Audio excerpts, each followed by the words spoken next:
আপনি যদি একজন স্টুডেন্ট হয়ে থাকেন এবং আপনার বয়স যদি 14 থেকে 18 মধ্যে হয়ে থাকে, তাহলে আপনিও খুলতে পারবেন একটি বিকাশ অ্যাকাউন্ট। বিকাশ স্টুডেন্টদের জন্য এই বিকাশ স্টুডেন্ট অ্যাকাউন্ট সুবিধাটি নিয়ে এসেছে। তো আজকের এই ভিডিওতে আমরা দেখব যে কিভাবে আমরা এই বিকাশ অ্যাকাউন্টটি খুলতে পারি। সর্বপ্রথম আপনি আপনার মোবাইলে বিকাশ অ্যাপটি ইনস্টল করে নেবেন। বিকাশ অ্যাপ ইনস্টল করার পর ওপেন করলে এরকম একটি ইন্টারফেস দেখতে পাবেন। এখানে এসে আপনি লগ ইন অথবা রেজিস্ট্রেশনে ক্লিক করবেন। এরপর আপনি আপনার যেই নাম্বারটা দিয়ে বিকাশ অ্যাকাউন্ট খুলতে চাচ্ছেন সেই নাম্বারটি দিবেন। এই নাম্বারটি দেওয়ার পর পরবর্তীতে ক্লিক করবেন। তারপর আপনি যেই নাম্বারটি দিয়ে আপনার এই বিকাশ অ্যাকাউন্টটি খুলছেন সেই মোবাইল সিমের অপারেটরটি সিলেক্ট করবেন। এরপর এখানে এসে আপনি জন্ম সনদ সিলেক্ট করবেন। তারপর আপনি এরকম একটা স্ক্রিন দেখতে পাবেন যেখানে আপনাকে একটি ভেরিফিকেশন কোড পাঠানো হবে। তো আপনি যেই নাম্বার দিয়ে অ্যাকাউন্টটি খুলছেন সেই নাম্বারে একটি ভেরিফিকেশন কোড যাবে। ওই কোডটি অটোমেটিক্যালি এখানে আপডেট হয়ে যাবে। যদি কোনো কারণে আপডেট না হয় তাহলে আপনি এখানে সেই কোডটি দিয়ে দিবেন। এরপর আপনার সামনে স্ক্রিনটি আসলে এখানে সম্মতি আছেতে ক্লিক করবেন। এরপর আপনার সামনে আপনার পরবর্তী ধাপগুলো কী হবে সেগুলোর একটা ইনস্ট্রাকশন স্ক্রিন চলে আসবে। এরপর আপনি পরবর্তীতে ক্লিক করলে আপনার মোবাইলের ক্যামেরাটি ওপেন হয়ে যাবে এবং সেখানে আপনাকে আপনার যে জন্ম নিবন্ধন আছে সেই জন্ম নিবন্ধনের ছবি তুলে দিতে হবে। ছবি তোলার পর নিচে সাবমিট অপশন থাকবে, সেই সাবমিট অপশনে ক্লিক করবেন। এরপর আপনার নামটি এখানে ইংরেজিতে লিখতে হবে। আপনার জন্ম নিবন্ধনে আপনার নামটি যেভাবে দেওয়া আছে এখানেও সেভাবেই লিখবেন এবং পরবর্তীতে ক্লিক করবেন। এরপর আরেকটি স্ক্রিন আসবে। এখানে আপনি আপনার জেন্ডার, আয়ের উৎস, আনুমানিক মাসিক আয় এবং পেশাতে অবশ্যই শিক্ষার্থী সিলেক্ট করবেন। এরপর পরবর্তীতে ক্লিক করবেন। এরপর আপনার মা অথবা বাবা যে কোনো একজনের বিকাশ নাম্বার এবং নাম এখানে দিবেন।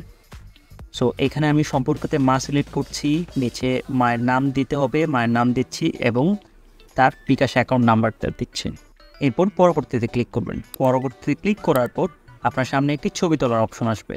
এখানে এসে ছবি তোলার অপশনটিতে ক্লিক করবেন। তো এরপর আপনার মোবাইলের ফ্রন্ট ক্যামেরাটি ওপেন হয়ে যাবে। এখানে আপনি আপনার ফেসের ছবি তুলে দিবেন। এরপর আপনি নিশ্চিত করুন ক্লিক করবেন। এরপর আপনার মা অথবা বাবার যার বিকাশ নাম্বারটি আপনি দিয়েছেন সেই নাম্বারে একটি ভেরিফিকেশন কোড যাবে।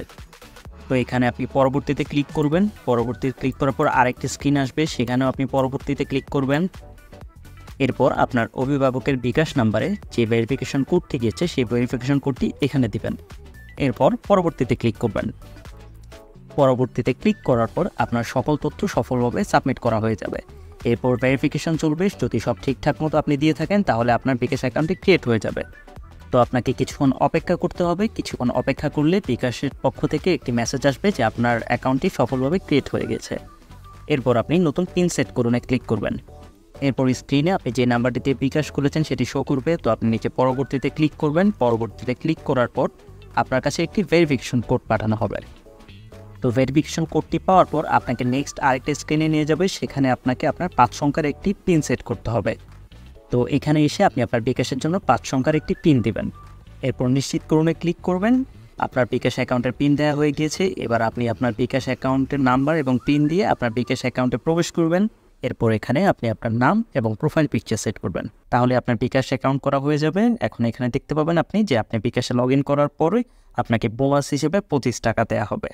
তো এই প্রসেসগুলো আপনি যদি সঠিকভাবে ফলো করেন তাহলে খুব সহজেই আপনি ঘরে বসে একটি বিকাশ স্টুডেন্ট অ্যাকাউন্ট খুলতে পারবেন।